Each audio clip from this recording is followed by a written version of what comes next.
أعوذ بالله من الشيطان الرجيم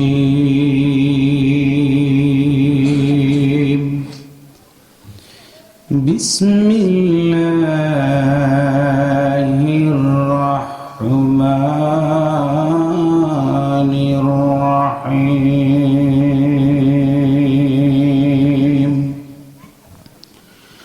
ومن أحسن قولا ممن دعا إلى الله وعمل صالحا وقال إنني من المسلمين.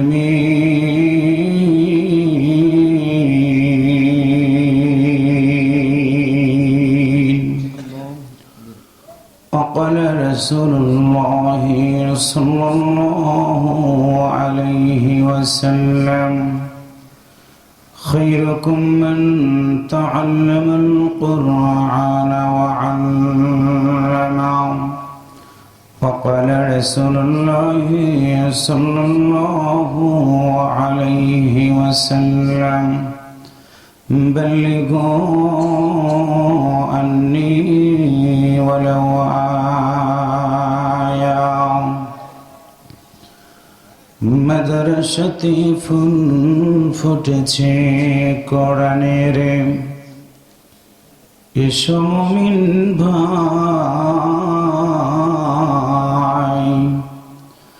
আল্লাহর কোরআন শুনে মানো যদি জান্নাতের মেহমান হওয়া যায়। যতই করো দুনিয়ার বাহাদুরি বন্ধ তুমি, একদিন জীবন থাকবে না রে আর। পৃথিবীর মানুষ নিষ্ঠুর হইয়া রাখবে তোমায় কবর মাজার। এমন ঘরে রাখবে রে বন্ধ তোমায় যেখানে নাই সাথী,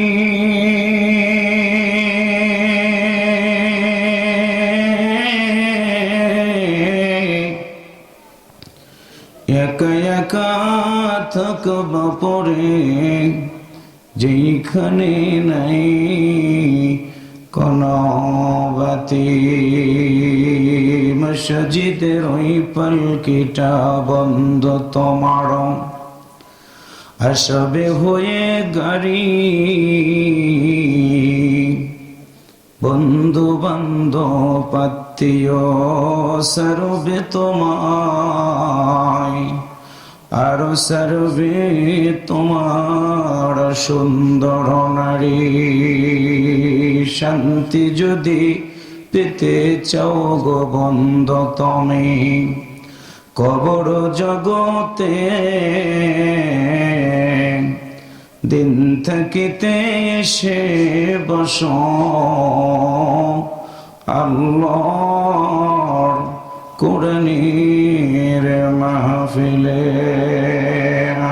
ইমামুল আউয়ালিন ওয়াল আখিরিন বাহর সাদকা রহমাতান লিল আলামিন। সাইয়্যিদুল কাওনাইন খাতামুল মুরসালিন আখির মাদবুদ ফখরুল আউয়ালিন। শুধু জুদাস রহমাতান লিল আলামিন।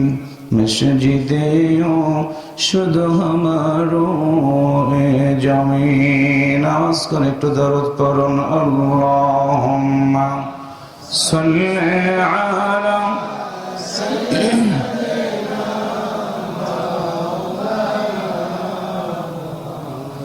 ওয়া আলা আলি سيدنا প্রিয় ভাইরা, নবীর প্রতি কি ভালোবাসা আছে না নাই? একটু কথা বলুন, আছে না নাই? আওয়াজ করে করে বলুন, আল্লাহুম্মা সাল্লি আলা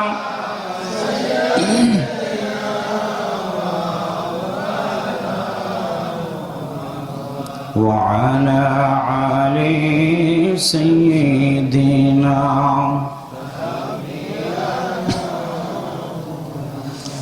মদের দরদ কবুল করো, মাওলা নসিব করো মদিনা।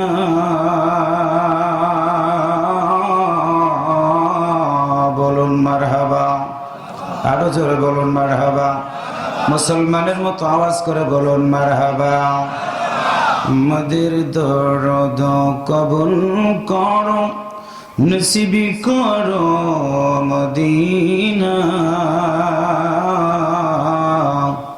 নবীজিরে না দেখায়া মরণের ডাক দিও না। আল্লাহুম্মা সাল্লি আলা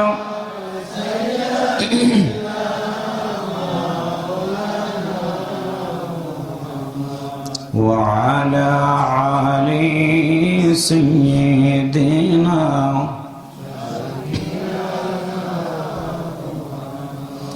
বাংলাদেশের সুনামধন্য জেলা রাজবাড়ী, দক্ষিণ পূর্ব আলিপুর দারুল আরকাম হাফিজিয়া মাদ্রাসা আলিল্লা বোর্ডিং ও এতিমখানার কমিটির উদ্যোগে বাৎসরিক ওয়াজ ও দোয়া মাহফিলের সম্মানিত শ্রদ্ধাভাজন সভাপতি মাওলানা মোহাম্মদ ইলিয়াস সাহেব, বারাকাল্লাহু ফি হায়াতি। আমরা একটু সবাই আওয়াজ করে বলি আমিন, আর একটু জোরে বলি আমিন।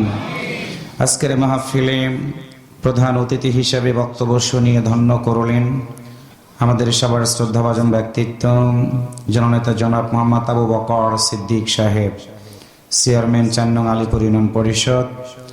কথা শুনি আমাদের মনের মনে কোঠায় আসন গ্রহণ করে নিয়েছেন অত্র ইউনিয়নেরই সাবেক চেয়ারম্যান, সুযোগ্য জননেতা, গণমানুষের প্রিয় নেতা, আমার শ্রদ্ধেয় বড় ভাই জনাব মোহাম্মদ শাহিন শেখ, সুযোগ্য উপস্থাপক, হাজারো ছাত্রের ওস্তাদ মাওলানা সৈয়দ আহমেদ।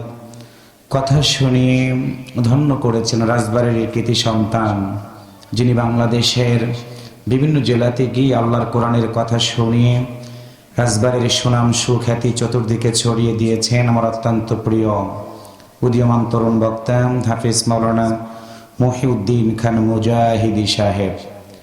এই মাহফিল ইন্তেজামিয়া কমিটির সকল সদস্য ভাইয়েরা, বিভিন্ন রাজনৈতিক দলের নেতৃবৃন্দ, ইসলামী আন্দোলনের বিভিন্ন পর্যায়ের দায়িত্বশীল ভাইয়েরা, প্রশাসনের দায়িত্ব নিয়োজিত আছেন রাজবাড়ী থানার পুলিশ ভাইয়েরা, জাতির বিবেক সাংবাদিক বন্ধুগণ, সম্মানিত ব্যবসায়ী মণ্ডলী, এই মাদ্রাসার মুহতামিম, সকল শিক্ষক বৃন্দ সহ আমার কলিজার টুকরা ছাত্র ভাইয়েরা, পর্দার আড়ালে সম্মানিতা শ্রদ্ধেয়া মা এবং বোনেরা, মানুষ তৈরি করার, মানুষ গড়ার অন্যতম একটি প্রতিষ্ঠান দক্ষিণ পূর্ব আলিপুর দারুল আরকাম হাফিজিয়া মাদ্রাসার এই ময়দানে বসে আলোচনার শুরুতেই জানাচ্ছি আপনাদের আন্তরিক অভিনন্দন, মোবারকবাদ।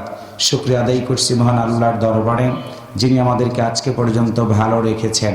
দোকানে, বাড়িতে, গাড়িতে না রেখে কোরআনুল কারীমের মাহফিলে যিনি বসার সুযোগ দান করে দিয়েছেন, সেই মহান মালিকের দরবারে শুকরিয়া আদায় করার জন্য অন্তর থেকে আওয়াজ করে বলি আলহামদুলিল্লাহ। একটু মহাব্বতে বলি আলহামদুলিল্লাহ।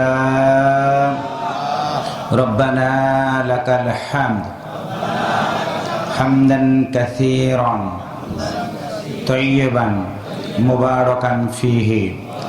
দরুদ সালাম জানাচ্ছি প্রিয় নবীর প্রতি, যিনি আমাদের নবী এবং নেতা, সাইয়্যিদুল মুরসালিন খাতামুন নবিয়্যিন রাহমাতাল লিল আলামিন। একটু মারহাবা অন্তর থেকে বলুন। আজকের মাহফিল থেকে সে রাসূলকে জানাই দরুদ সালাম। সবাই বলি সাল্লাল্লাহু আলাইহি ওয়াসাল্লাম। প্রিয় দিনী ভাই সাহেব, কেমন আছেন আপনারা? আসলে মনে হচ্ছে তাবারক এখনই দিতে হবে মনে হয়। আমি বলেছি কেমন আছেন, কেউ বলেছেন ভালো আছি, কেউ বলেছেন ইনশাআল্লাহ, কেউ বলেছেন আলহামদুলিল্লাহ। আজকে কি শীত খুব বেশি? একসাথে বলেন, শীত খুব বেশি।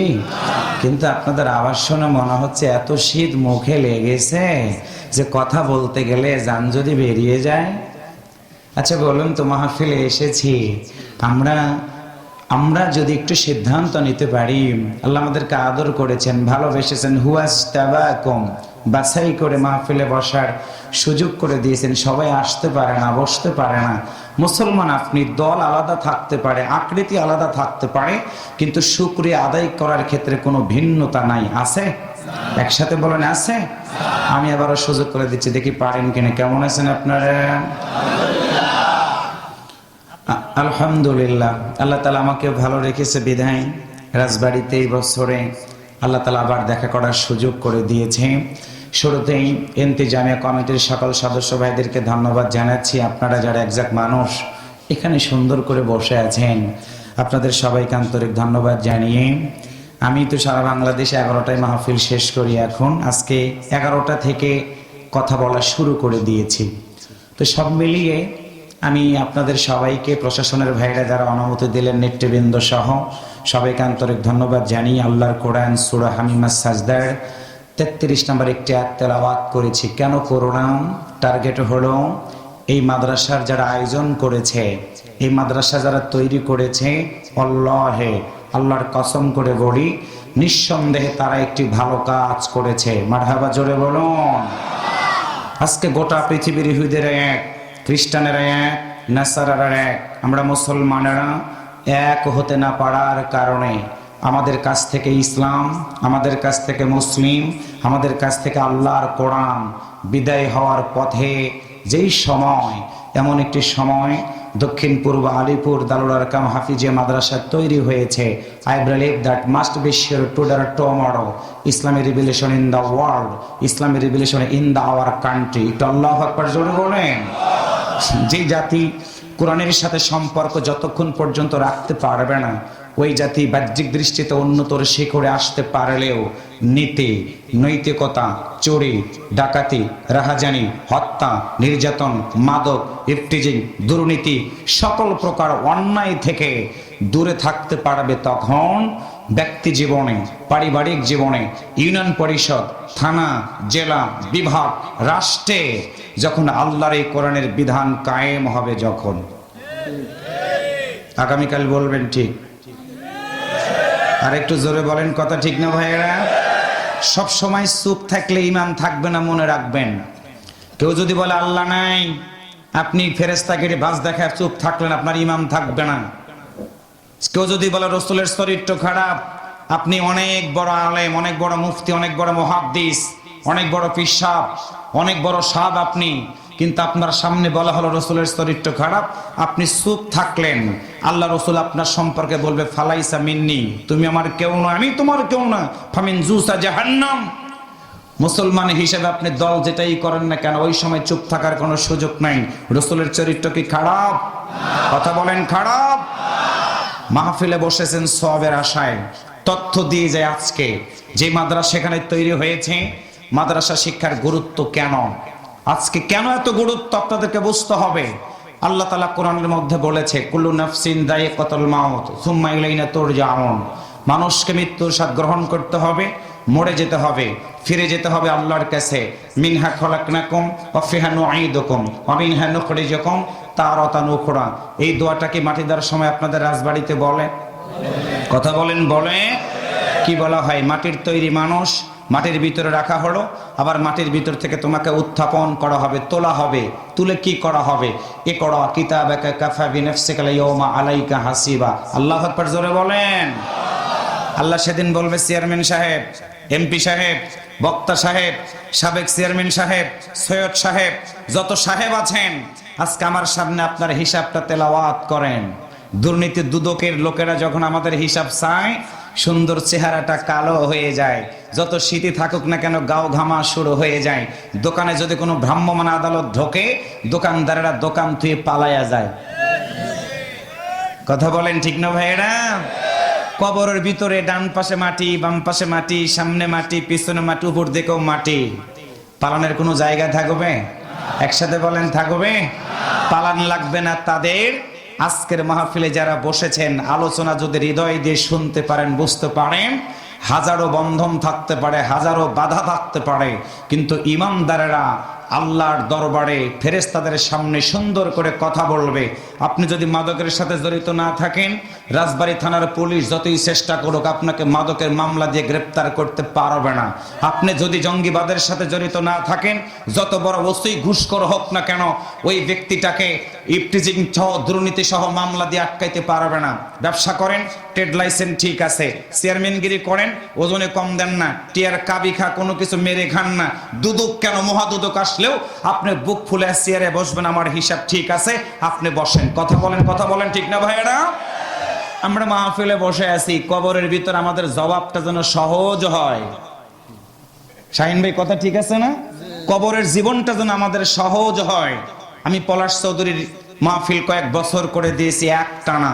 শাহিন ভাই থেকেছেন সভাপতি। এই বছরে যে কোনো কারণেই হোক আমার সুযোগটা হয়নি।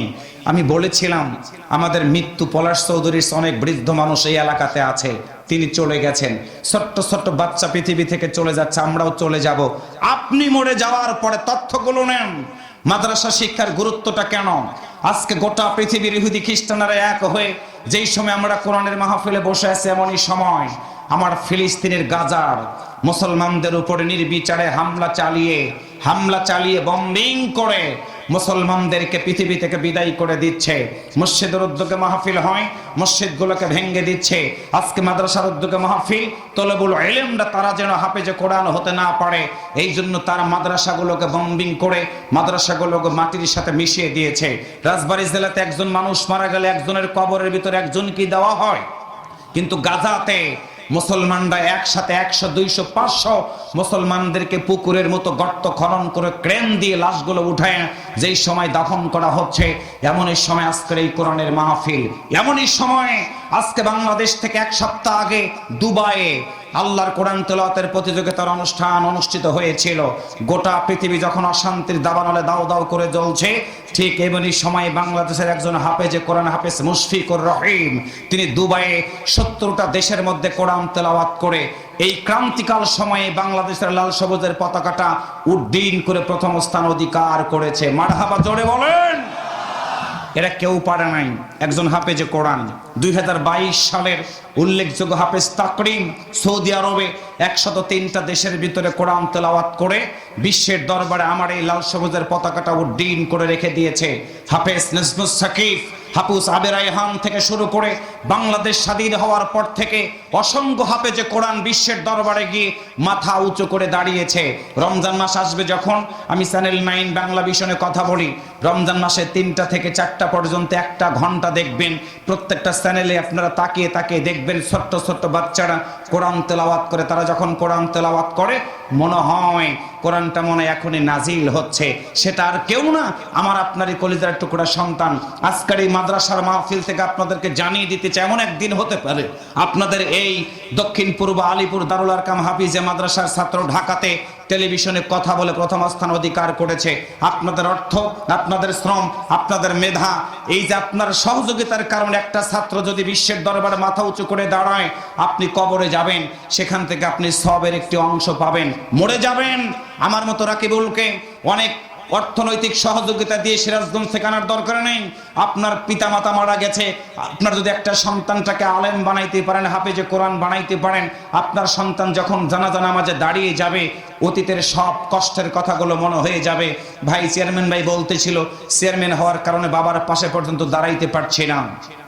বাবার জানাজায় যখন একজন সন্তান দাঁড়ায়, অতীতের সব কথা মনে হয়ে যায়, চোখ বেয়ে বেয়ে তখন কান্না করে। ওই সময় আল্লাহ তাআলা বলে, বান্দারে তুমি কেঁদো না, তোমার মায়ের জন্য, বাবার জন্য তুমি দাঁড়িয়ে চোখের পানি ছেড়ে দিয়ে কাঁদতেছো। রব্বির হামহুমা কামা রাব্বায়ানি সগীরা বলেছো, যাও, তোমার চোখের পানি নাকের ডগায় আসার আগেই আমি আল্লাহ তোমার পিতামাতার কবরে আযাব মাফ করে দিয়েছি। আর একটু জোরে বলেন সুবহানাল্লাহ।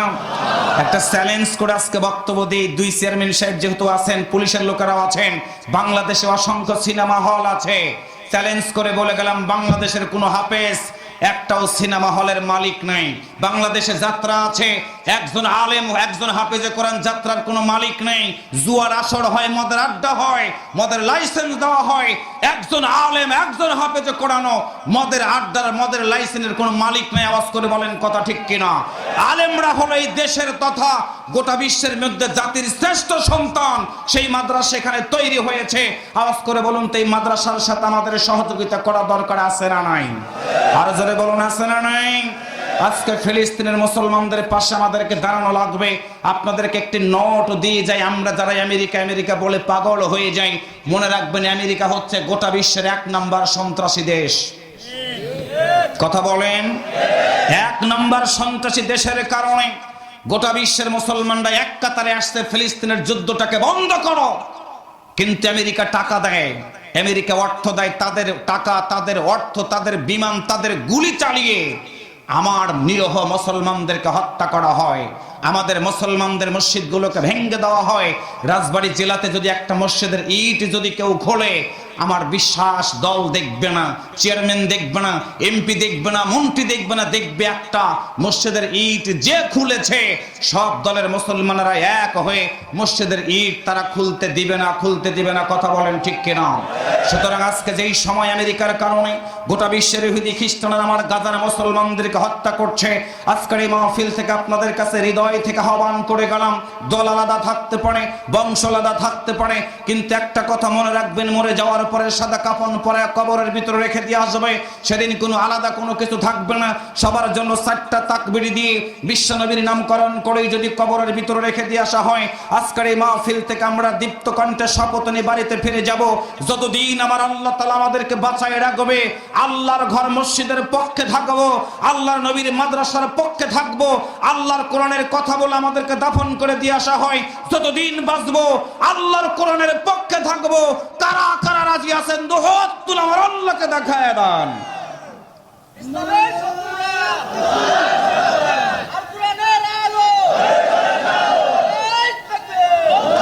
হাত নামান। এই যে আমরা একটু বললাম আল্লাহু আকবার, বলেন তো আল্লাহু আকবার বলাতে খুশি হয়েছে কে? রাগ করেছে কে? আরেকবার বলুন, রাগ করেছে কে? শয়তান কি রাজবাড়িতে আছে? নাই, সব ফেরেশতা মার্কা মানুষ। আসুন, যে একটা তেলাওয়াত করেছি বিশ্বনবীর মাক্কি জিন্দেগিতে সূরাটি নাজিল হয়। রাসূল যখন ভালো কাজ করতেছিল, আরবের আবু জাহেল উতবা সাইবারা বাধা দিয়েছে। চেয়ারম্যান যখন ভালো কাজ করবে, আশেপাশের লোকেরা বলবে এই চেয়ারম্যান এত ভালো কাজ কেমনে করে, ঠেকাও। কি কথা বলেন? আপনি রাস্তা দিয়ে হেঁটে যাবেন, সুন্দর করে সালাম দিবেন, মানুষগুলোকে নামাজের দিকে ডাক দিবেন, বেনামাজি লোকেরা বলবে ওনাকে ঠেকাও। সুদের বিরুদ্ধে বক্তব্য দিবেন, সুদখোর লোকেরা বলবে ঠেকাও। ঘুষের বিরুদ্ধে বক্তব্য দিবেন, ঘুষখোর লোকেরা বলবে হুজুরকে আর কাউরে চোখে দেখলো না, আমি যে ঘুষ খাই জানলো কেমনে, তারা আটকাও। কথা বলেন ঠিক না ভাইরা? ঠিক আল্লাহর নবী কোরআনের দাওয়াত দিলেন, তোমরা ফিরে এসো কোরআনের দিকে, একদিন তো মরে যাবা, মরে যাওয়ার পর আল্লাহর জান্নাতে যদি যেতে চাও তাহলে তোমরা ভালো কাজগুলো করো। আল্লাহর নবী যখন কথাগুলো বলতেছিল, আবু জাহেল উতবা সাইবারা নবীর দলের লোকদেরকে ধরলো, মারলো, নির্যাতন করলো, দুঃখ দিল, কষ্ট দিল। সাহাবীরা এসে রাসূলকে বলল, হুজুর এত কষ্টের মধ্য দিয়ে কি আমরা ভালো কাজগুলো করব? আল্লাহ রাসূল চিন্তার মধ্যে পড়ে গেলেন। আল্লাহ নবী ততক্ষণ পর্যন্ত কোনো কথা বলতেন না যতক্ষণ না আল্লাহর পক্ষ থেকে ওহী নাজিল না হয়ে যেত। সুবহানাল্লাহ বলতে ইচ্ছা করে না? আল্লাহ তাআলা আয়াত নাজিল করে জানাই দিলেন, হুজুর। জিবরাইল আমিন এসে বলল, হুজুর আপনি চিন্তা করেন কেন? যত বাধা আসবে, দুঃখ আসবে, ক্লান্ত আসবে, পরিশ্রম করবেন, অসুবিধা নাই, ভালো কাজের দাওয়াতটা আপনি দেন। আপনার মর্যাদা, আপনার দলের মর্যাদা আল্লাহর দরবারে অনেক বেশি। আপনি কোনো অবস্থাতেই ভালো কাজের দাওয়াত দেওয়া বন্ধ করতে পারবেন না।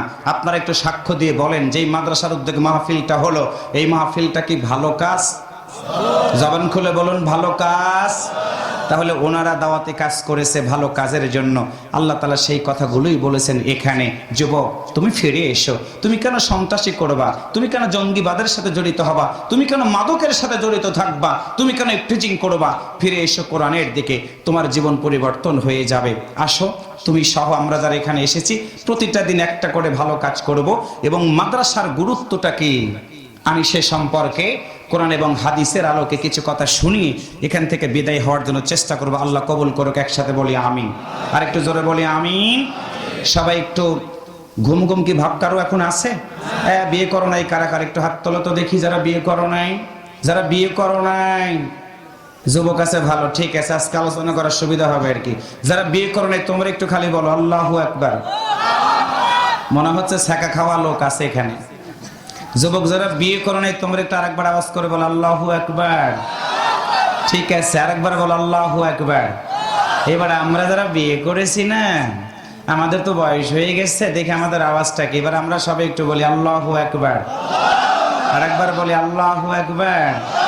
আওয়াজ মনে হয় আমাদের বেশি। শাহিন ভাই ঠিক আছে না? আমাদের বয়স হয়ে গেছে কিন্তু ইমানি শক্তি দুর্বল হয়নি। মারহাবা কইতে কি ইচ্ছা করে না? এবার যুবকদেরকে আমরা বুকে তুলে নিলাম, ওরা আমাদের ভাই, ওরা আমাদের সন্তান। বর্তমান চেয়ারম্যান, সাবেক চেয়ারম্যান দুই ভাইকে অনুরোধ করে বললাম, যুবকদেরকে বুকের সাথে রাখবেন, ভুল করলে ধমকাবেন না, কাছে ডেকে না বলবেন ভাই তুমি এটা করো না, খারাপ কাজ করো না, বা কষ্ট করে লেখাপড়া করাইতেছে সেদিকে করো, সুন্দর করে অনুরোধ ছড়ে আপনারা আদেশ করবেন, দেখবেন ওই যুবকগুলো আর কোনোদিন খারাপ কাজ করবে না। আবার কিছু তেরা যুবক আছে, তারা তো আজকে সেরা প্যান্ট পরে মডেলগিরি দেখায়। কথা বলেন আছে না নাই? এমন সেরার সেরা যদি বলা হয় তুমি সেরা প্যান্ট পরেছো কেন, আমাদের বলে হুজুর একটা ব্যাকডেটেড হুজুর। যত সেরা তত আধুনিক। আসলে সেরাটা আধুনিক না। আবার আপনাদের রাজবাড়িতে আছে কিনা মুরব্বীদের সামনে দিয়ে যুবক ছেলেরা হাফ প্যান্ট পরে ঘোরে, আমাদেরকে বোঝানো হয় এটা আধুনিক। This is wrong your idea. মুরব্বীদের সামনে হাফ প্যান্ট পরে ঘোরান, এটা আধুনিকতা না, এটা নির্লজ্জতা।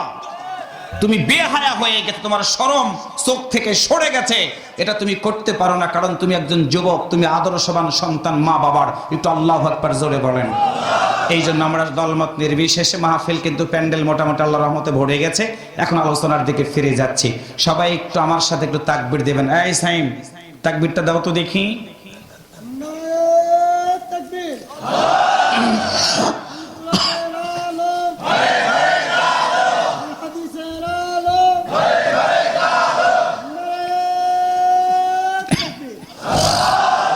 আসুন একটু তেলাওয়াতের মাধ্যম দিয়ে আলোচনার দিকে ফিরে যাব। যতদিন বাঁচবে বলুন তো ভালো কাজ করা দরকার আছে না নাই? একসাথে বলেন আছে না নাই? করুন সবাই আমার সাথে। আউযু বিল্লাহি মিনাশ শাইতানির রাজীম। বিসমিল্লাহির রাহমানির রাহিম। ومن أحسن قولا ممن دعا إلى الله وعمل صالحا وقال إنني من المسلمين।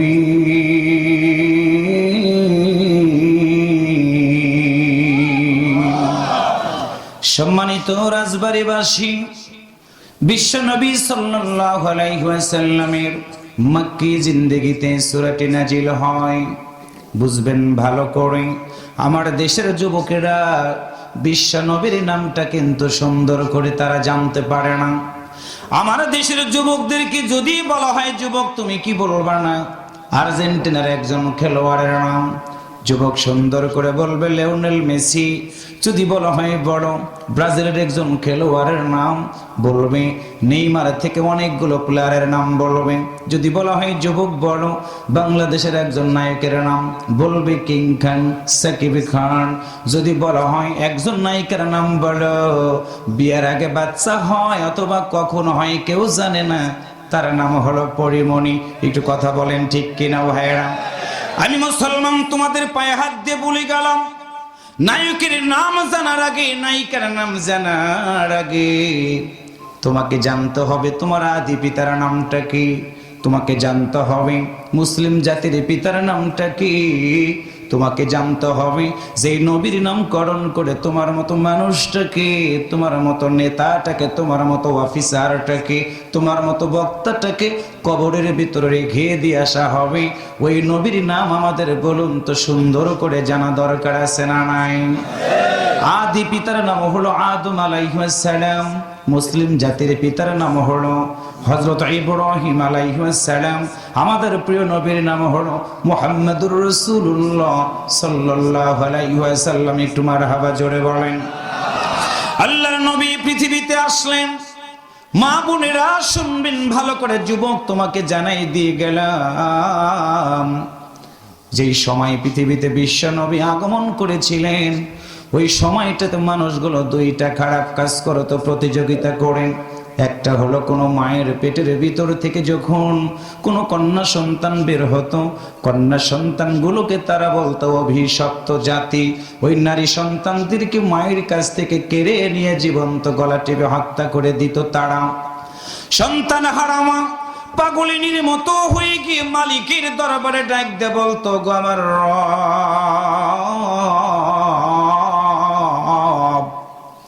10টা মাস আমি মায়ের পেটের ভিতরে সন্তানটাকে রাখলাম, পৃথিবীতে আসলো সন্তান, আমাকে ডাক দিয়ে বলবে মা, বাবাকে ডাক দিয়ে বলবে আব্বা। একজন বোনের মাতৃত্বের স্বাদ যদি না পায় ওই বোনটার জীবনে কিন্তু কোনোদিন শান্তি তারা পেতে পারে না। কারণ হলো একটা সন্তান যখন মাকে মা বলে ডাক দেয়, পৃথিবীর সকল দুঃখ একটা ডাকের কারণে ওই মা ভুলে যায়। বাবা যখন আব্বা বলে ডাক দেয়, কলিজার টুকরা সন্তান, বাবা চেয়ারম্যানগিরি করে, এমপিগিরি করে, মন্ত্রীগিরি করে যখন বাড়িতে ফেরে, ছোট্ট সন্তান যখন আব্বা বলে ডাক দেয়, সন্তানটাকে বুকের সাথে জড়িয়ে ধরে দরদের বাবারা দেখবেন দুইটা চোখ বেয়ে বেয়ে পানিগুলো গড়ায় পড়ে। তার মানে হলো চাকরিতে বেশি শান্তি ভালো লাগে না, ব্যবসাতে বেশি শান্তি ভালো লাগে না, নির্বাচনের আসনে বেশি ভালো লাগে না। কারণ হলো ওইখানে তো আব্বা বলে কেউ কখনো তারে ডাক দেয় নাই। তার মানে হলো একজন মা একজন বাবা, প্রতিটা সন্তানের আব্বা আম্মা ডাক পাওয়ার কারণে প্রতিটা মা বাবার কলিজাটা ঠান্ডা হয়ে যায়। একটু আল্লাহু আকবার জোরে বলেন। ওই মা জাতিকে যখন হত্যা করা শুরু করে দিলেন, বুঝবেন ভালো করে মজলুম মানুষের দোয়া আল্লাহর দরবারে কবুল হয়। আল্লাহ বলেন না, আমি তো চিন্তা করে দেখেছি, ওয়াইদ ক্বালা রাব্বুকা লিল মালাইকাতি ইন্নী জাইলুন ফিল আরদি খলিফা, পৃথিবীতে প্রতিনিধি পাঠাবো। আল্লাহ সিদ্ধান্ত নিয়ে ১৫০০ বছর আগে নারীর অধিকার ফিরিয়ে দেওয়ার জন্য, মানুষগুলোকে সুন্দর করে পরিচালনা করার জন্য ১৫০০ বছর আগে বিশ্ব নবীকে আমার আল্লাহ তাআলা পৃথিবীর বুকে পাঠিয়ে দিয়ে দিলেন। একটু মারহাবা বলেন। আল্লাহর নবী ৪০ বছর বয়স হয়ে গেল, মালিকের দরবারে ডাক দিয়ে কাঁদতে থাকলেন, আল্লাহ সমাজ পরিবর্তন করতে চাই আমি। আল্লাহ বললেন, বন্ধু নিয়ে তুমি টেনশন করো না, তোমার উপরে নাজিল করে দিলাম মহাগ্রন্থ আল কোরআন। কোরআনটা নাজিল হয়ে গেল। আবু জাহেল ওদবা সাহেবেরা আল্লাহর নবীকে বাধা দেওয়া শুরু করে দিল। আওয়াজ করে বলুন তো, এখনো কোরআনের কথা যারা বলে, সত্যের পথে যারা মানুষদেরকে ডাকে, তাদেরকেও কি এখন দুঃখ দেওয়ার মানুষ এই পৃথিবীতে আছে না নাই? আল্লাহর নবী চিন্তার মধ্যে পড়ে গেলেন। আমার আল্লাহ আয়াত নাজিল করে বললেন, ওয়ামান আহসানু কাওলাম মিম্মান দাআ ইলাল্লাহি ওয়া আমিলা সালিহান ওয়া ক্বালা ইন্নানী মিনাল মুসলিমিন। ওই ব্যক্তির কথার সরকার কথা সুন্দর হবে, উত্তম হবে, যেই ব্যক্তি মানুষদেরকে আল্লাহর পথে আহ্বান করেন।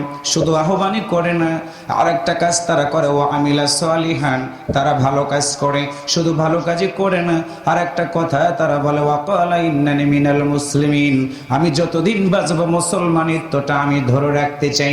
আল্লাহর বান্দার আমি বক্তা হই, মেম্বার হই, চেয়ারম্যান হই, চেয়ারম্যানের কথা বলে কিন্তু কবরে আমাকে নামানো হবে না, বক্তার কথা বলে কবরে নামানো হবে না।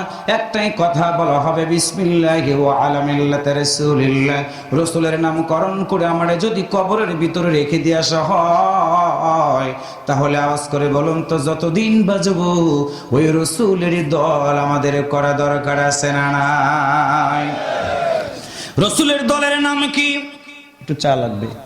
ইন্নাদ দীনা ইনদাল্লাহিল ইসলাম, আল্লাহর নিকটে একমাত্র ধর্ম গ্রহণযোগ্য হবে ইসলাম।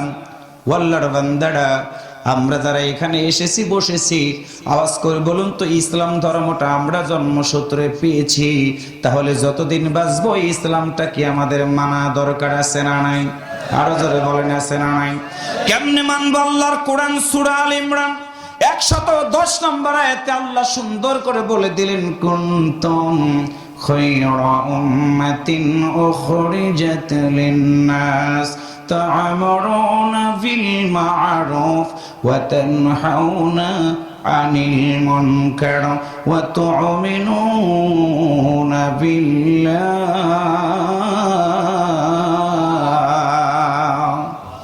কি ব্যাপার আল্লাহু আকবার বলতে কি কষ্ট হচ্ছে আরে তাবারক তো আছে তাবারকের যদি চাউল শর্ট পড়ে আমি আবু বকর ভাইকে বলবো আগামী বছর তাবারকের জন্য যা চাল লাগে আপনি দিয়ে দিবেন শাহিন ভাইকে বলবো আপনি একটু যোগান দিয়েন আর কি সুখে দুঃখে যাকে পাই সে আমাদের শাহিন ভাই দুর্দিনে যাকে কাছে পাই সে আমাদের আবু বকর ভাই মারাবা করতে ইচ্ছা করে না টাকা 1 লাখ মনে আছে আপনাদের কত আরো জোরে বলেন কত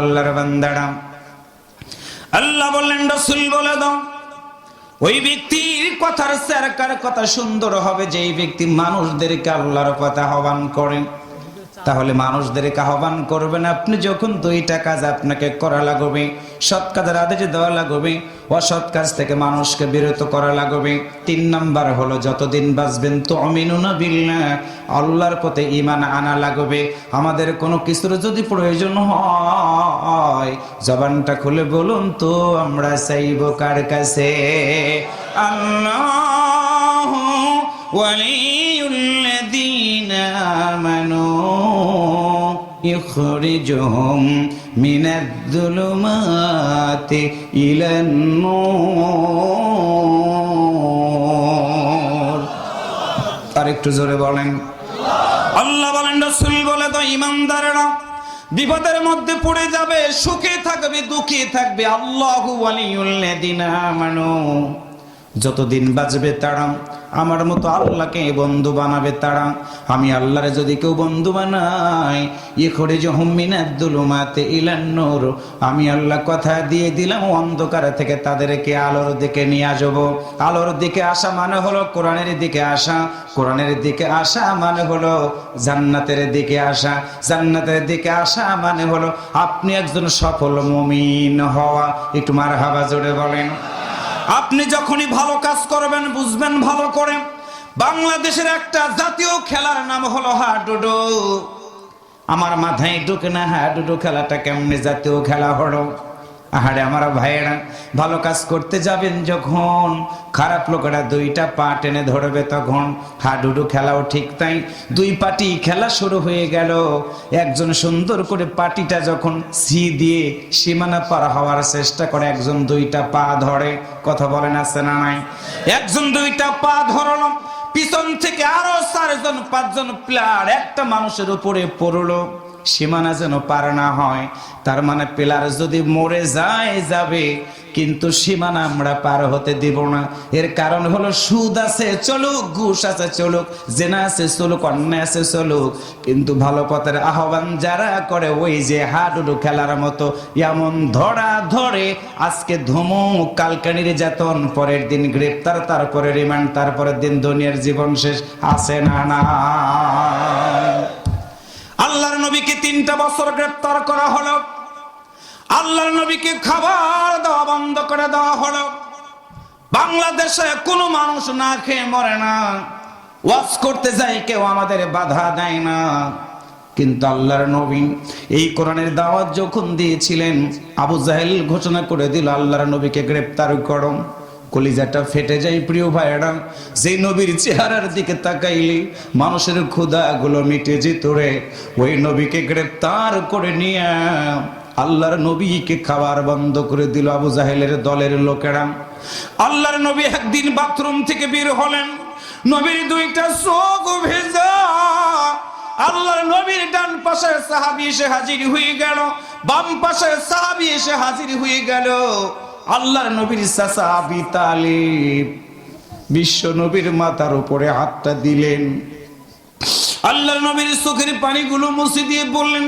আব্দুল্লাহর বেটা মুহাম্মদ বলো হঠাৎ করে তোমার আজকে চোখ কেন ভেজা আল্লাহর নবী চাচার দিকে তাকায়া বলে চাচা এই পৃথিবীতে আমি বাবার আদর কোনোদিন পাই নাই চাচা আপনারা জানাই দিয়ে গেলাম আজকে আমার মতো মুহাম্মদরে গ্রেফতার করে রেখে দিয়েছে খাবার বন্ধ করে দিয়েছে কোন সন্তান যদি না খেয়ে থাকে, বাবা সইতে পারে না, চাচা আব্বা আমার আজকে পৃথিবীতে নাই নাই নাই, আব্বা যদি আজকে আমার থাকতো, আমার মতো মোহাম্মদকে আবু জাহেলের দলের লোকেরা কেউ গ্রেফতার করে রাখতে পারতো না।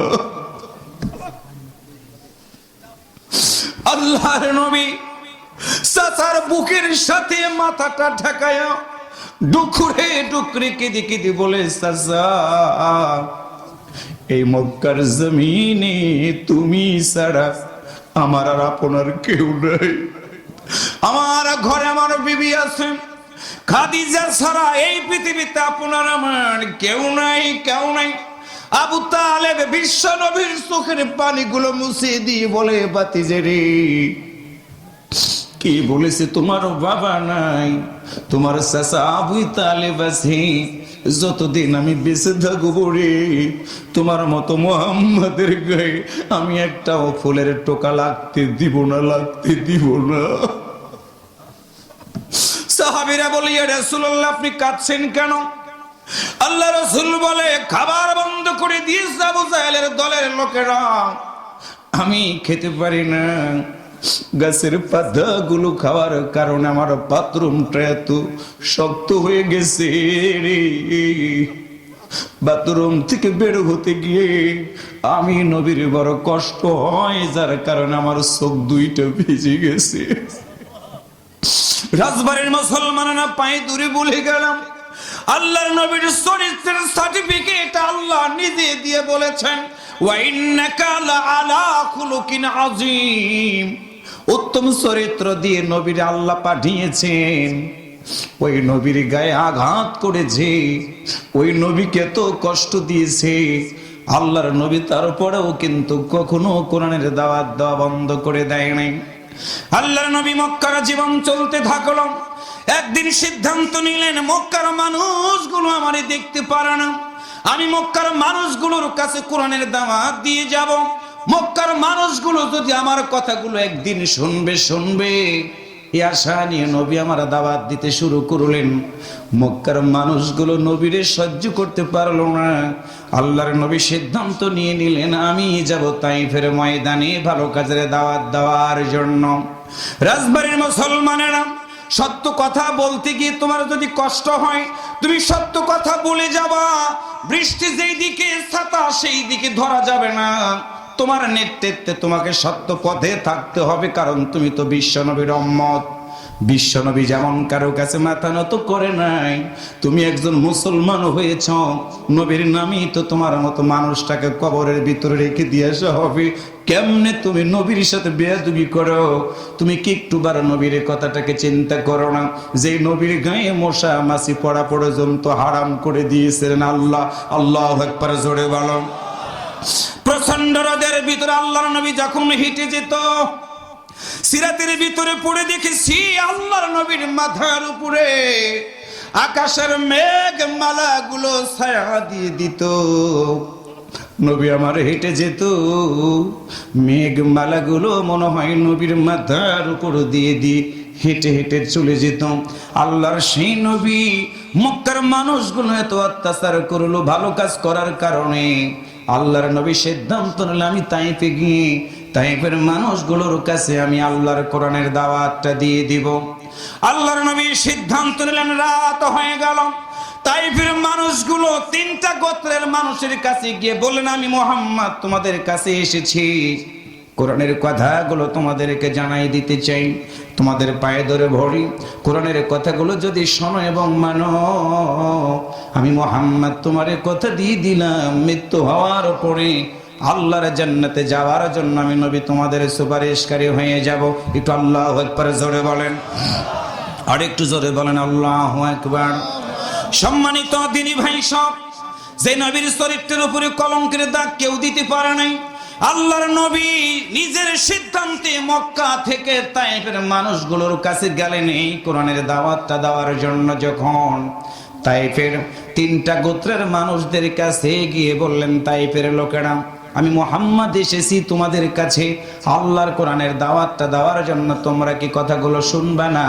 রাত হয়ে গেল, তিনটা গোত্রের নেতারা বলল, মুহাম্মদ তুমি নিঃসন্দেহে একজন ভালো মানুষ, কোরআনের দাওয়াত দিতে এসেছো, নিঃসন্দেহে ভালো কাজ, তুমি টেনশন করো না। মুনাফিক কাকে বলা হয় বুঝবেন ভালো করে।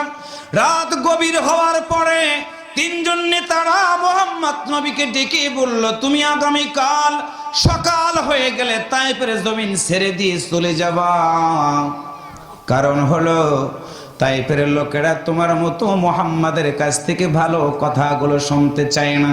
বাপদাদার ধর্মকে তুমি চুনকালি লাগাও, যার কারণে তোমাকে আমরা বলে দিলাম তুমি তায়েফের জমিন থেকে আগামীকাল বের হয়ে চলে যাবা। রাজবাড়ির মুসলমানেরা বুঝবেন ভালো করে, আল্লাহর নবী সকাল হয়ে গেল, পালক পুত্র যায়েদ রাদিয়াল্লাহু তাআলা আনহুকে সাথে নিয়ে তায়েফের জমিন থেকে যখন বের হয়ে যাবেন, এই রকম রাস্তা দিয়ে যখন হেঁটে যাওয়া শুরু করে দিয়েছে, তায়েফের একদল যুবক এসে আল্লাহর নবীর সামনে পথ বন্ধ করে তারা দাঁড়ায়া গেল। আল্লাহর নবীকে জিজ্ঞাসা করলেন, তোমার নাম কি? মুহাম্মদ বললেন, হ্যাঁ। কেন এসেছো? আল্লাহর নবী বললেন, তায়েফের মানুষগুলোকে ভালো কাজের দাওয়াত দেওয়ার জন্য। এমনই সময় তায়েফের যুবকেরা বলল, মুহাম্মদ সাল্লাল্লাহু আলাইহি ওয়াসাল্লাম, আমরা সিদ্ধান্ত নিয়েছি তায়েফের মানুষগুলো তোমার মতো মুহাম্মদকে আজকে পৃথিবী থেকে বিদায় করে দিয়ে দিব। রাজবাড়ির মুসলমানেরা বলো তো, হায়াত এবং মওতের মালিক কে? আরো জোরে বলো কে? আল্লাহর নবী বললেন, আমার অপরাধটা কি তোমরা কি বলবা না? তায়েফের যুবকেরা বলল, আব্দুল্লাহর বেটা, তোমার একটাই অপরাধ, আমাদের কাছে ভালো কাজের দাওয়াত দেওয়া, এইটা শুনবো কিন্তু মানবো না, তুমি চলে যাও। আল্লাহর নবী বললেন, ঠিক আছে আমি চলে যাব। রাস্তা দিয়ে যখন আল্লাহর নবী হেঁটে রওনা করে দিয়েছে, সিরাতের ভিতরে পড়লাম তায়েফের যুবকেরা যারা যারা মতো একটা করে পাথর উঠায় নিয়ে বৃষ্টির মতো করে আল্লাহর নবীর সামনের দিক থেকে একের পর এক পাথর মারে। আল্লাহর নবী ডান দিকে যায়, আবার ডান দিক থেকে পাথর মারে। আল্লাহর নবী বাম দিকে যায়, আবার বাম দিক থেকে পাথর মারে। আল্লাহর নবী পাথরের আঘাত সইতে না পেরে জমিনে যখন বসে পড়ে গেলেন, তায়েফের যুবকেরা আল্লাহর নবীর দুইটা হাত ধরে জোর করে হাঁটায়, আবার একটার পর একটা পাথরের আঘাত মারা শুরু করে দেয়। আল্লাহর নবীর গোটা বডিটা গেল। আল্লাহর নবীর সাহাবী পালক পুত্র যায়েদ নবীর সামনে দাঁড়ায়, ডান দিকে দাঁড়ায়, বাম দিকে দাঁড়ায়, সামনে দাঁড়ায়। পাথরের আঘাত সইতে না পেরে আল্লাহর নবী জমিনের উপরে বসে পড়ে গেলেন। সিরাতের ভিতরে পড়লাম, নবীর গা থেকে রক্তগুলো গড়িয়ে গড়িয়ে আল্লাহর নবীর জুতার সাথে রক্তগুলো লেগে গেল। আল্লাহর নবী জুতা থেকে আর পাটা বের করতে পারে না। প্রচন্ড ক্ষুধার্ত হয়ে গেছে আল্লাহর নবী।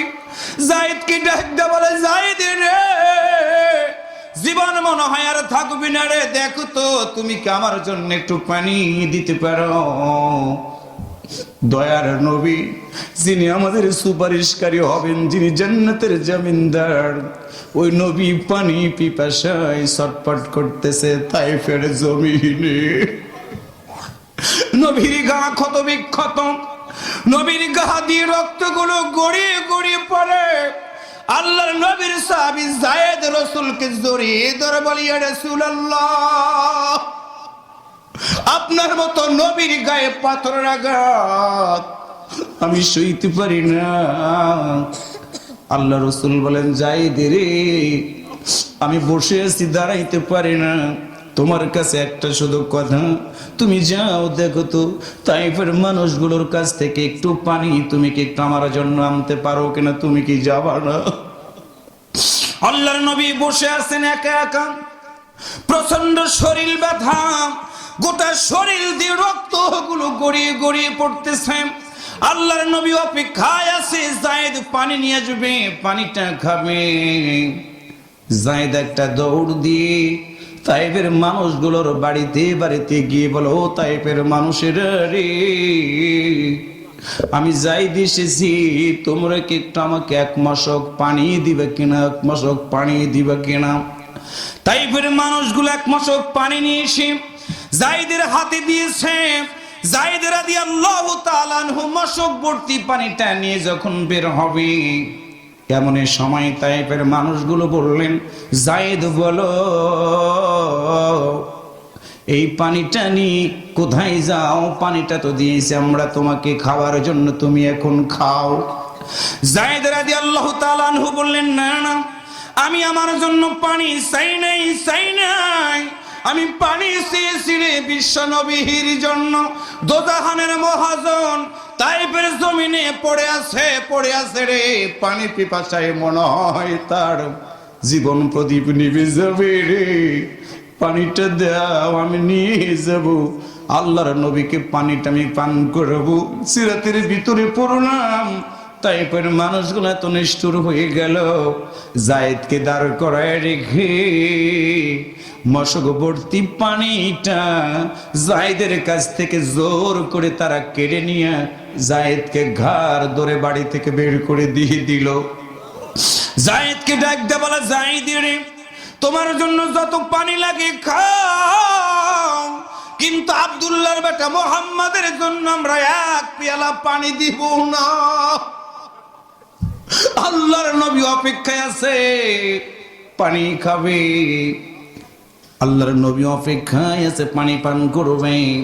কিতাবের ভিতরে পড়লাম, আল্লাহর নবী তাকায় দেখে যায়েদ রাদিয়াল্লাহু তাআলা আনহু ধীর গতিতে আসতেছে নবীর দিকে। নবী আমার তাকায় দেখে যায়েদের হাতে পানির পেয়ালা নাই। রাসূল বললেন, যায়েদ রে, তুমি কি বলবা না?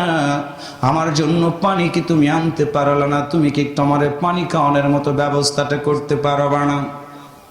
যায়েদ রাদিয়াল্লাহু তাআলা আনহু বিশ্ব নবীকে জড়িয়ে ধরে বলে, ইয়া রাসূলুল্লাহ সাল্লাল্লাহু আলাইহি ওয়াসাল্লাম, তায়েফের মানুষগুলো এত নিষ্ঠুর,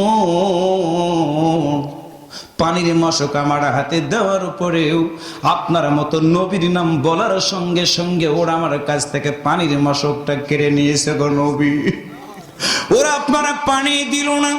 আল্লাহর নবী তখন যায়েদকে জড়িয়ে ধরে বলে, যায়েদ রে, কেমনে সম্ভব? তায়েফের মানুষগুলো এত নিষ্ঠুর কেমন করে হয়ে গেল রে?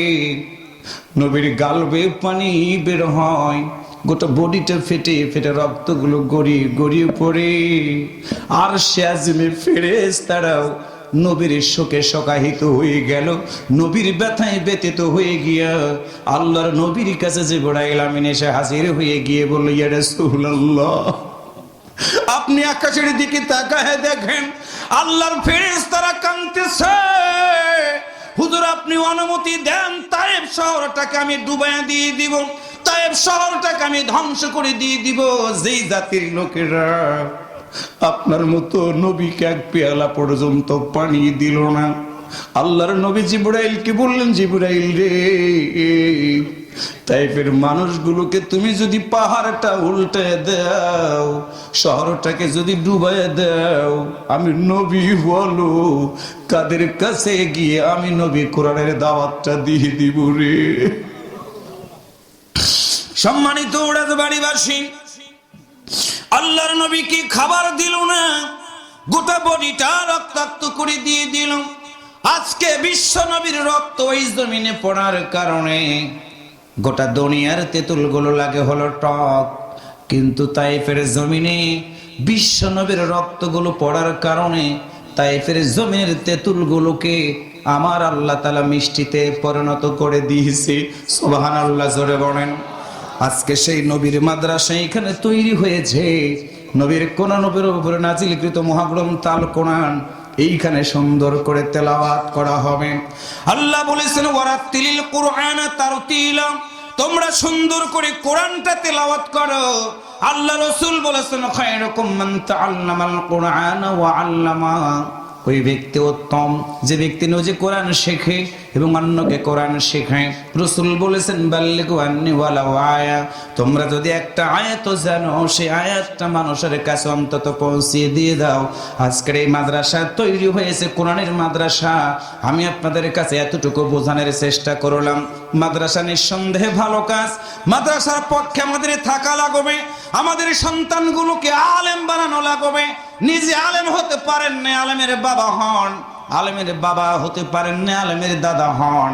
আলেমের দাদা হতে পারেন না, আলেমের নানা হন। তাহলে দেখবেন একদিন আপনি যেদিন মরে যাবেন, আপনার সন্তানটা আপনার কবরের পাশে দাঁড়ায় দোয়া করবে, যখন রব্বির হামহুমা কামা রব্বায়ানি সগীরা। আপনার সন্তান জানাজা নামাজের ইমামতি করবে।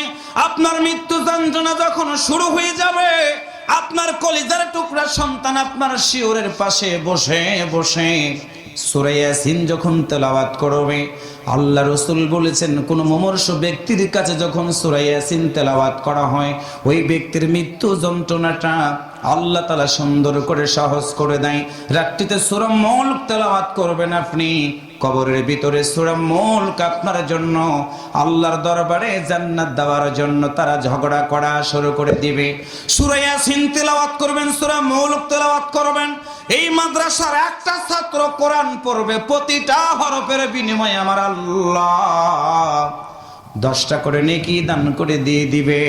ফুটন্ত গোলাপ যেমন করে চতুর্দিকে সুবাস ছড়ায়, আল্লাহর কসম করে বলে গেলাম রে ভাই, এই মাদ্রাসার একটা ছাত্র সুন্দর করে ফুটন্ত গোলাপের মতো কোরআনের ছায়া, কোরআনের নূর, কোরআনের আলো চতুর্দিকে ছড়ায় দিয়ে দিবে। আজকে অনেক বড় লোকের সন্তান বাবাকে বৃদ্ধাশ্রমে রাখে, কিন্তু আল্লাহর কসম করে বলি একটা হাফেজে কোরআনের বাবাকে কোনোদিন বৃদ্ধাশ্রমে যেতে হয় না। 5 ওয়াক্ত নামাজের ইমামতি করেন, একটা হাফিজিয়া মাদ্রাসায় 10,000 টাকার চাকরি করে, নিজে খায়, পরিবারকে খাওয়ায়, বাবা মাকে কোনোদিন বৃদ্ধাশ্রমে রাখে না। যুবক, তোমাদেরকে পায়ে ধরে বলে গেলাম, তোমার জীবন একদিন থাকবে না। এই জীবন শেষ করার পরে তোমাকে একদিন আখিরাতের মঞ্জিলে যেতে হবে। মৃত্যু হওয়ার পরে আলমে বরজাক তোমার নতুন জীবন যখন শুরু হয়ে যাবে, ওই কবরের জীবনটা তুমি যদি শান্তিময় করতে চাও, একটা কথা মনে রাখবা, কোরআনুল কারীমের ভিতরে আমার আল্লাহ বলেছেন ওয়া কাদা রাব্বুকা আল্লা তা'বুদু ইল্লা ইয়াহু ওয়া বিল ওয়ালিদাইনি ইহসানা। একটু আল্লাহু আকবার জোরে বলেন, আর একটু জোরে বলেন আল্লাহু আকবার। নেক সন্তান যখন পিতা মাতার জন্য দোয়া করবে, আল্লাহ বলেছেন আমার পরে কাউকে যদি ইবাদত করার কথা বলতাম, সেটা হলো তোমার মা, সেটা হলো তোমার বাবা। আল্লাহর বান্দারা আজকে স্কুলে না গেলে সন্তানকে শাসন করেন, কলেজে না গেলে সন্তানকে শাসন করেন, কিন্তু যদি আমি হাত তুলতে বলি, বলেন তো সন্তান মসজিদে যায় নাই, কোরআন শিখতে যায় নাই, আপনি কেন আপনার সন্তানটাকে শাসন করলেন না? একটা হাদিস বলে শেষ করে দিতেছি প্রিয় ভাইরা, 12টা বেজে গেছে, আর আগাবো না, 1 মিনিটে শুধু বলে দিব, যেই সন্তানের জন্য আপনি এত পাগল, ওই সন্তানটাই কিয়ামতের ময়দানে আপনার মতো বাবার বিরুদ্ধে আল্লাহর দরবারে নালিশ করবে। যে মায়ের জন্য আপনি এত পাগল, ওই মায়ের বিরুদ্ধে আপনার সন্তানটা নালিশ করবে। আর যদি কোরআনওয়ালা সন্তান আপনি পৃথিবীতে তৈরি করতে পারেন, হাদিসে কুদসির ভিতরে পড়ে দেখেছি, আমার আল্লাহ তাআলা কিয়ামতের ময়দানে ডাক দিয়ে বলবে, হে কোরআনওয়ালারা, একটু আল্লাহু আকবার জোরে বলেন, আর একটু জোরে বলেন। আল্লাহ বলবে কোরআনওয়ালারা কোরআন পড়ো। আল্লাহর বান্দা হাফেজে কোরআন একটা করে আয়াত পড়বে, সিংহাসন জান্নাতের ভিতরে আরোহণ করবে। আল্লাহ বলবে কোরআন তেলাওয়াত করা কি তোমার শেষ হয়ে গেছে? হাফেজে কোরআন বলবে আল্লাহ, এই সময় আমার সিনার ভিতরে 30 পারা কোরআন যা ছিল তেলাওয়াত করে আমি শেষ করি, স্যার একটা আয়াত নাই, হরফ নাই পড়ার মতো। আল্লাহ বলবে ওয়াদাল্লাহুল্লাযীনা আমানু ওয়া আমিলুস সালিহাতি লাহুম মাগফিরাতুন ওয়া আজরুন আযীম। বান্দারে, আমি আল্লাহ ওয়াদা দিয়েছিলাম, ঈমান যারা আনবে, ভালো কাজ যারা করবে, তাদের গুনাহ খাতা মাফ করে দিব, ওয়া আজরুন আযীম, তাদেরকে মহা পুরস্কার জান্নাতে দিয়ে দিব। বান্দারে, আমি আজকে আমার ওয়াদা পূরণ করব। কোরআন তেলাওয়াত করেছো, কোরআনের পক্ষে থেকে যাও যাও, আমি আল্লাহ আজকে তোমার গুনাহ খাতা মাফ করে দিয়ে জান্নাতে যাওয়ার অনুমতি দিয়ে দিলাম। ফেরেশতারা 2টা হাত ধরবে, আহলান সাহলান জানায়া আল্লাহর ওই বান্দা হাফিজে কোরআন কি জান্নাতের দরজা পর্যন্ত নিয়ে যাবে। জান্নাতের দরজাতে দাঁড়ায়া ওই হাফেজে কোরআন ঘুরে দাঁড়ায়া আল্লাহর ফেরেশতাকে বলবে, আল্লাহর কাছে গিয়ে বলো এত সুন্দর জান্নাতের ভিতরে আমি কদম দিব না। ফেরেশতারা বলবে, কেন কদম দিবা না? সঙ্গে সঙ্গে কোরআনওয়ালা সন্তানটা বলবে, আল্লাহ যে মায়ের গর্ভে 10টা মাস আমি ছিলাম, ওই মাকে ছাড়া আমি আজকে আল্লাহর জান্নাতের ভিতরে কদম দিব না। আল্লাহু আকবার, জোরে বলেন, আর একটু জোরে বলেন আল্লাহু আকবার। ওই সন্তানটাকে এনে দেওয়া হবে, মাকে এনে দেওয়া হবে। সন্তান মায়ের দিকে তাকায়া চোখের পানি ছেড়ে দিয়ে দিয়ে কাঁদবে। ফেরেশতারা বলবে, আল্লাহ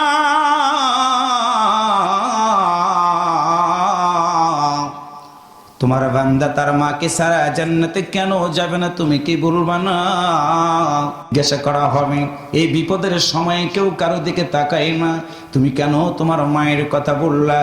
সন্তান তখন মালিকের দরবারে হাত জোড় করে কান্না বিজড়িত কণ্ঠে বলবে, আল্লাহ মাকে ছাড়া আমি জান্নাতে যাব না একটা কারণ, সেটা হলো 10টা মাস আমি তো আমার মায়ের পেটের ভিতরে যখন ছিলাম, মা খেতে পারে নাই, শুধু বমি করেছে, মায়ের খাবারগুলো বন্ধ হয়ে গেছে, কত রাত কেটে গেছে, মা ঘুমায় নাই। আল্লাহু আকবার। আমি সন্তান পৃথিবীতে যখন আসবো, মায়ের পেটের ভিতরে জোরে জোরে 3টা লাথি মেরে দিয়েছিলাম। মেডিকেল সায়েন্স প্রমাণ করে দিয়েছে, একটা সন্তান যখন নর্মাল ডেলিভারি হয়, একটা মায়ের পেটের ভিতরে থেকে 1.5 থেকে 2 লিটারের মতো রক্ত মায়ের জরায়ু দিয়ে মাটির ভিতরে পড়ে যায়। রক্তের স্রোতের মাধ্যম দিয়ে ওই সন্তানটা পৃথিবীতে আগমন করে। মায়ের তখন জ্ঞান থাকে না, মা জিহ্বাতে কামড় দিয়ে থাকে। সন্তান পৃথিবীতে আসার পরে মায়ের জ্ঞান নাই। আল্লাহ তখন ফেরেশতাকে দিয়ে সন্তানটাকে ধাক্কা দেওয়া হয়। সন্তান উম্মা বলে ডাক দেয় যখন, মায়ের ঘুমটা ভেঙে যায়। রক্তক্ষরণের কারণে মার শরীরটা দুর্বল হয়ে গেছে। তাকাই দেখে একটা ফুটফুটে সন্তান জমিনের উপরে শুয়ে শুয়ে 4 হাত পা চারদিকে দিয়ে লাফাইতেছে। মা তখন 2টা হাত জোর করে ডাক দেয়া বলে, তোমরা কারণে আমি মা কষ্ট করেছি, ওই যে সন্তান তোমরা কি একটু আমার বুকে দিবা না, দিবা না? তাইরা মিলে মায়ের বুকের উপরে সন্তানটা যখন দেয়, মা এই মুখটা দিয়ে রক্ত মাখা শিশু নবজাত সন্তানটার এই কপালের ভিতরে বারবার চুমু খায়। মা চুমু খাওয়ার সময় মায়ের মুখের ভিতরে রক্ত চলে যায়, ময়লা ঢুকে যায়। দাই তখন বলে, কি রে মা, তোমার কি ঘৃণা লাগে না? মা তখন বলি, শোনা রে না, 10টা মাস আমি ঠিক মতো খাই নাই, ঠিক মতো ঘুমাই নাই, প্রসব বেদনার কারণে আমি মা পাগলের মতো হয়ে গিয়েছিলাম। আজকে আমার সন্তান পৃথিবীতে এসেছিলেন, একটাবার উম্মা বলে ডাক দেওয়ার কারণে, আমার সন্তানের কপালে চুমু দেওয়ার কারণে তোমরা জানো না আমি মা 10টা মাসের কষ্টটা ভুলে গেছি রে, ভুলে গেছি রে।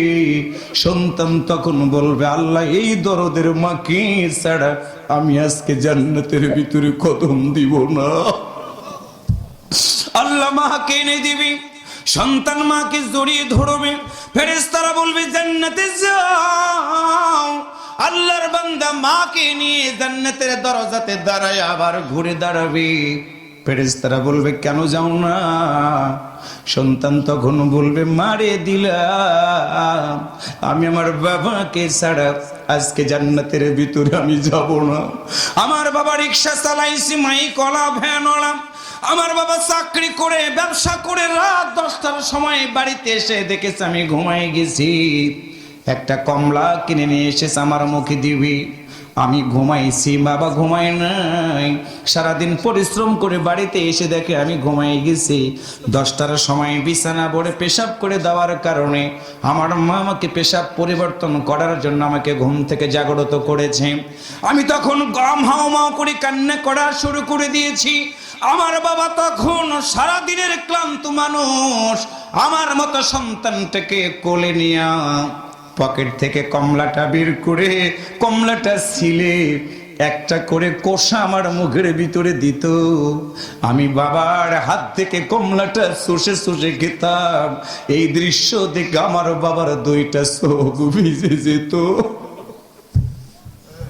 ওগো আমার রব, আমার বাবা সারাদিন কষ্ট করে পরিশ্রম করে আমার মতো সন্তানটার মুখে যেই বাবা খাবার তুলে দিয়েছে, ওই বাবাকে ছাড়া আমি আজকে তোমার জান্নাতের ভিতরে যাব না। আল্লাহ বলবে তোমার বাবাকে দিয়ে দিলাম। আল্লাহর বান্দারা, এই জন্য আমি আপনাদের কাছে অনুরোধ করে বলে গেলাম, মৃত্যু হয়ে যাওয়ার পরে সন্তানের দোয়া আল্লাহর দরবারে 100% কবুল হয়, কবুল হয়, কবুল হয়। যার জন্য আজকে দুনিয়াতে বিপদের মধ্যে পড়বেন, শাহিন চেয়ারম্যান আগাবে, আবু বকর আগাবে, সৈয়দ আহমেদ সাহেব আগাবে, ওসি ডিসিএসপি আগাবে, কিন্তু আলমে বরজাকারের জীবন, কবর জীবন তোমার শুরু হবে যখন, কেউ তোমার জন্য আগাইতে পারবে না। ওই সময় যদি তোমার বাবা, তোমার মা, তোমার সন্তান তোমার মতো বাবার শিওরে দাঁড়ায় সূরা ইয়াসিন, সূরা মুলক, সূরা ফাতিহা, দরুদ শরীফ পড়ে হাত উঠাক আর না উঠাকে চোখের পানি ছেড়ে দিয়ে যদি বলে, আল্লাহ আমার আব্বা দুনিয়াতে আমার জন্য কত ভালোবাসা দিয়েছে, আদর দিয়েছে, আজকে আমার সেই বাবা কবরের ভিতরে ঘুমায়, আল্লাহ আজকে বাবার বাড়িতে বাড়ি, আমার বাবার সম্পত্তির কারণে আজকে আমার এত দাম, এত দাম, আল্লাহ আমার বাবারে তুমি জান্নাত দাও। কিতাবের ভিতরে পড়লাম, সন্তান যখন বলবে রব্বির হামহুমা কামা রাব্বায়ানি সগীরা, আল্লাহর ফেরেশতারা বলবে চোখের পানি মুছে ফেলে দাও। আল্লাহর পক্ষ থেকে সুসংবাদ হয়ে গেছে, তোমার বাবার কবরটার মাটির কবর নাই, মাটির কবর নাই, তোমার বাবার কবরটাকে আল্লাহ তাআলা জান্নাতের বাগান বানাইয়া দিয়েছে। আল্লাহর বান্দারা, সেই মাদ্রাসা এইখানে তৈরি হয়েছে, তলবুল ইলমগুলো তৈরি হয়েছে, এখান থেকে হাফেজে কোরআন তৈরি হবে, অনেক বড় মুফাসসির হবে, মুফতি হবে, মুহাদ্দিস হবে, আদর্শ মানুষ হবে। সে মানুষ তৈরি করার কারখানার জন্য আমি আপনাদের কাছে মাদ্রাসা শিক্ষার গুরুত্ব নিয়ে কোরআন হাদিসের আলোকে কথা শোনালাম। এখন 5টা মিনিট শুধু সহযোগিতা চাইব, একটু আওয়াজ করে বলুন তো, আমরা যে যেখানে আছি সেখান থেকে আমাদের এই মাদ্রাসার জন্য সহযোগিতা করা দরকার আছে না নাই? কারা কারা মাদ্রাসার পক্ষে আছেন দুহাত তুলে একটু আমার আল্লাহকে দেখাইয়া দেন, হাত নামান। আর কত চাও রক্ত খোদা, আর কত চাও শহীদ খোদা, আর কত ক্রন্দন, আসবে কবে এই জমিনে কোরআনের শাসন। আল্লাহু আকবার বলেন, আর একটু জোরে বলেন। আর কত চাও শহীদ খোদা, আর কত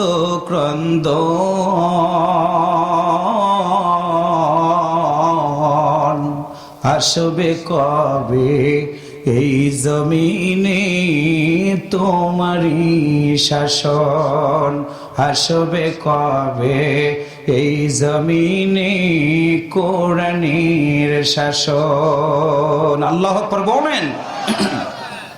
কত মায়ের বুক যে খালি, চোখে শুধুই জল, হারিয়ে তার বুকের মানিক হয়েছে পাগল। কত মায়ের বুক যে খালি, চোখে শুধুই জল, হারিয়ে তার বুকের মানিক হয়েছে পাগল। আর কত কাল সইবে তুমি এমন আচরণ, আসবে কবে এই জমিনে তোমারই শাসন। আল্লাহু আকবার বলেন। যারা শুধু চেয়েছিল তোমার দ্বীনের জয়, জালিমি শাহির বুলেট তাদের জীবন করলো ক্ষয়, যারা শুধু চেয়েছিল তোমার দিনের জয়। জালিমি শাহির বুলেট তাদের জীবন করলো ক্ষয়, আর কত কাল দিব আমরা, আর কত কাল দিব আমরা এমনই জীবন। আসবে কবে এই জমিনে তোমারই শাসন, আসবে কবে এই জমিনে কোরআনের শাসন। আল্লাহু আকবার বলেন, আরেকটু জোরে বলেন আল্লাহু আকবার। মায়ের চোখে দেখতে পানি পারি না যে আর, তার বুকে সাগর সম বইছে হাহাকার। মায়ের চোখে দেখতে পানি পারি না যে আর, তার বুকে সাগর সম বইছে হাহাকার। মাজলুম হয়ে আর কত কান, মাজলুম হয়ে আর কত কান কাটাবো জীবন। আসবে কবে এই জমিনে তোমারই শাসন, আর কত চাও শহীদ খোদা, আর কত ক্রন্দন। আসবে কবে এই জমিনে তোমারই শাসন, আসবে কবে এই জমিনে কোরআনের শাসন।